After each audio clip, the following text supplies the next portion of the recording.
Started from the bottom, now we're here.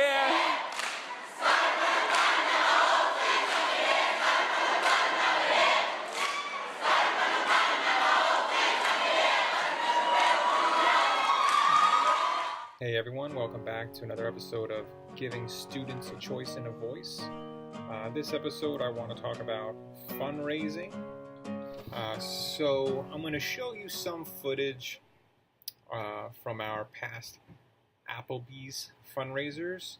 That's a really cool fundraiser. They shut down the whole entire restaurant from 8 a.m. until 10 a.m. because they usually will open at 11. And your students are the servers.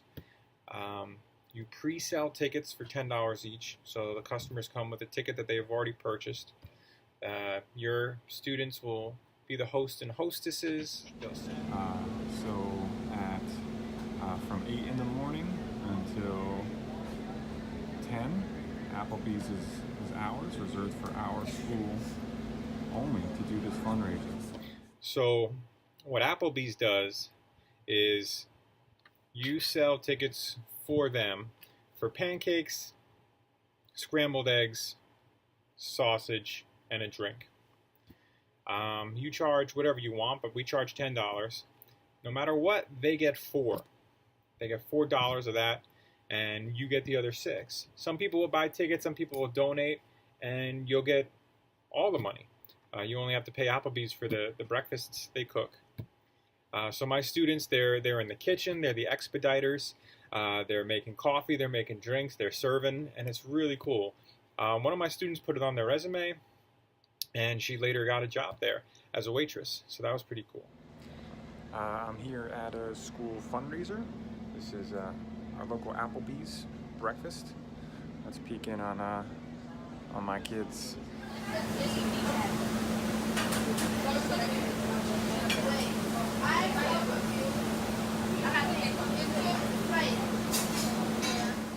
Krispy Kreme donuts. Anyone see Coach C? I apologize. I'm working. I'm at work. I wanted to do a video from my office, so I'm on the clock. I can show you a little bit more of my office in a second. Here's my couch. So we have cool downs in this office. There's my guitar right here as well. So singing bowl for meditation. I got a bunch of stuff here. This is a place where you can come and chill out, but hopefully not for too long. Students should come here 5-10 minutes to cool down, or if they have lunch or a free period, you know, they can come here and talk or do whatever they need to do. So anyway, back to fundraisers. So for Krispy Kreme donuts, you have a pre-sale sheet, and we charge $10 a dozen. And out of that, Krispy Kreme takes around 5, and you take the other 5. You call in about 2 days to a week beforehand and say, okay, we sold this many dozens of donuts, and we can either pick it up or get it delivered in 2 days to a week. So this new local place we've been working with, we've been going there, and we had to make 2 trips one time. That was a little bit tough because we make around $3,000 every time we do this Krispy Kreme donut sale. Krispy Kreme isn't everywhere. You might not have one by you, but you can look for other places. We used to do the catalog sales, selling nuts or chocolate candy bars.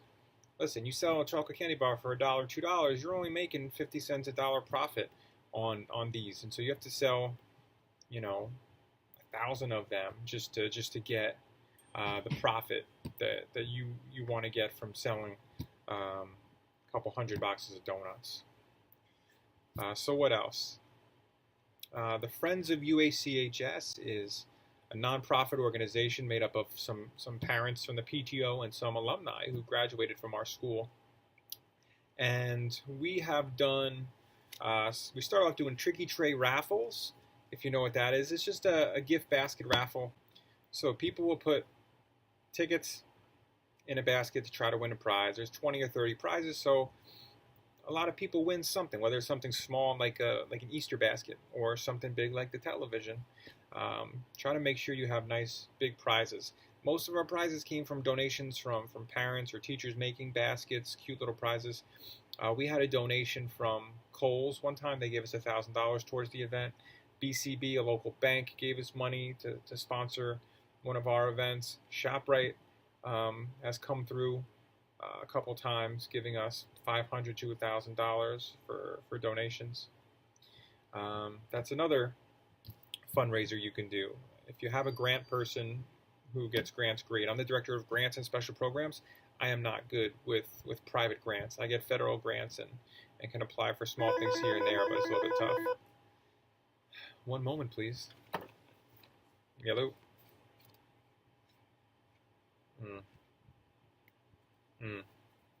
All right.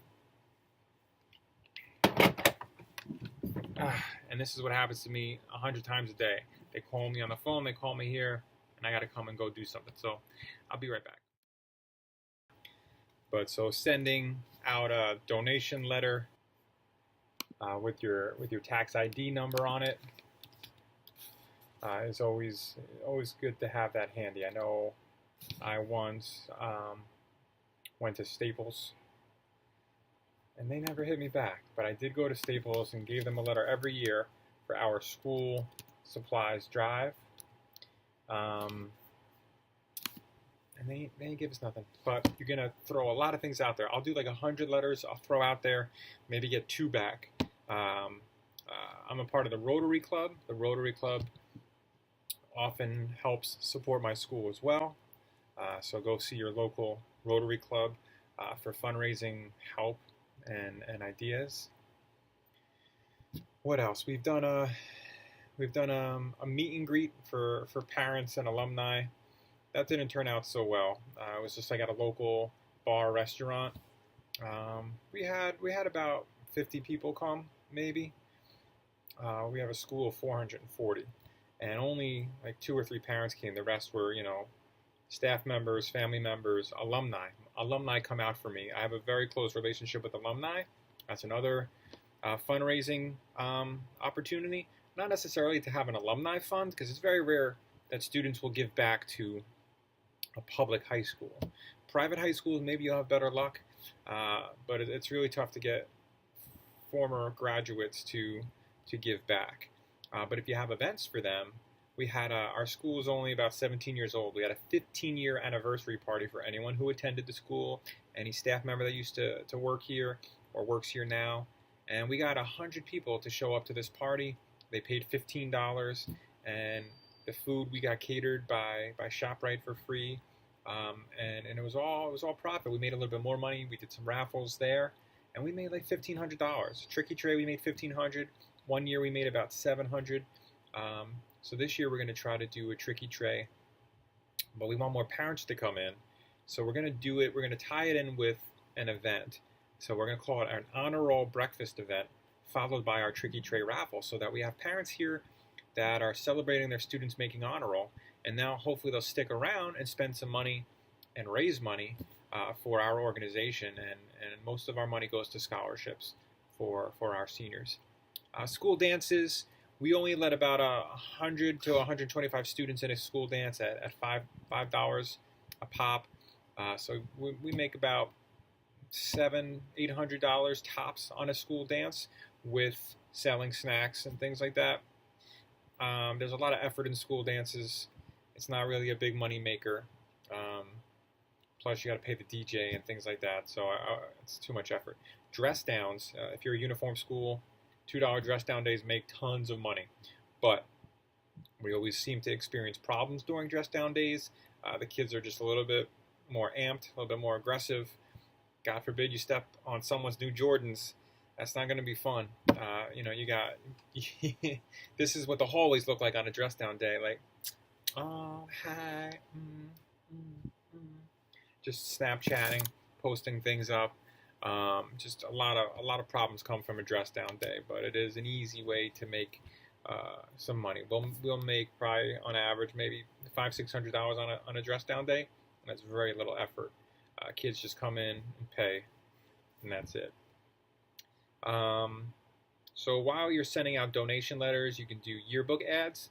That's a big one. Companies will take out a yearbook ad We charge up to we lowered the price recently, so I think we only charge around $200 for a full page ad.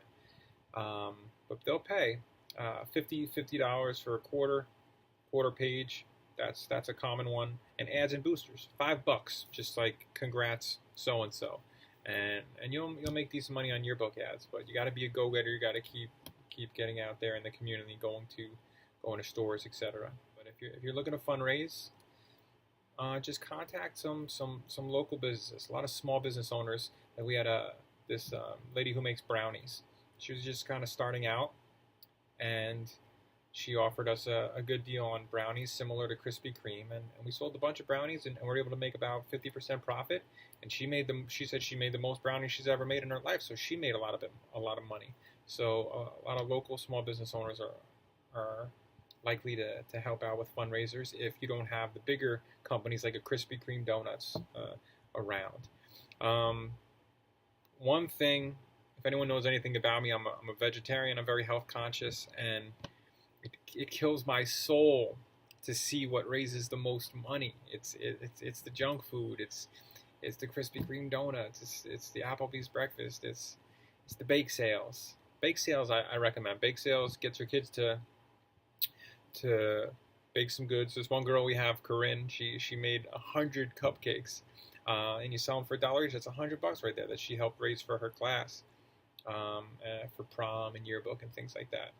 So anyway, unfortunately, it really, really, really philosophically messes with my head that I'm trying to make money here for my kids, and capitalism is just taking over me, and like, all right, let's raise some money and sell this junk and contribute to diabetes and heart disease and all these health risks. So if you know anything that makes money that isn't junk food, let me know. Because everything else that I've tried, it just doesn't make a lot of money. Another thing you may notice about my office is on the walls behind me, I have past students everywhere. I have positive messages, some educational things. I got the map of the world there. I crossed off countries that I've been to. Obviously, I got the couch, some student artwork up there. Got my boy Gandhi, my degree. Yeah, this is just a comfortable place for students to hang out in.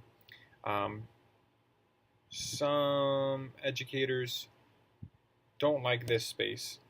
Kids are supposed to come here and they're supposed to be in trouble. But whatever trouble they're in, it happened in a classroom. And if they're getting a 0 or if they're getting points off and they're getting consequences in that classroom, and they're being in that classroom only makes them worse, then come here for 5 or 10 minutes or longer, depending on what's needed. Sometimes they're in a bad emotional state, and sometimes the teacher just needs them out of the classroom because they're just too disruptive.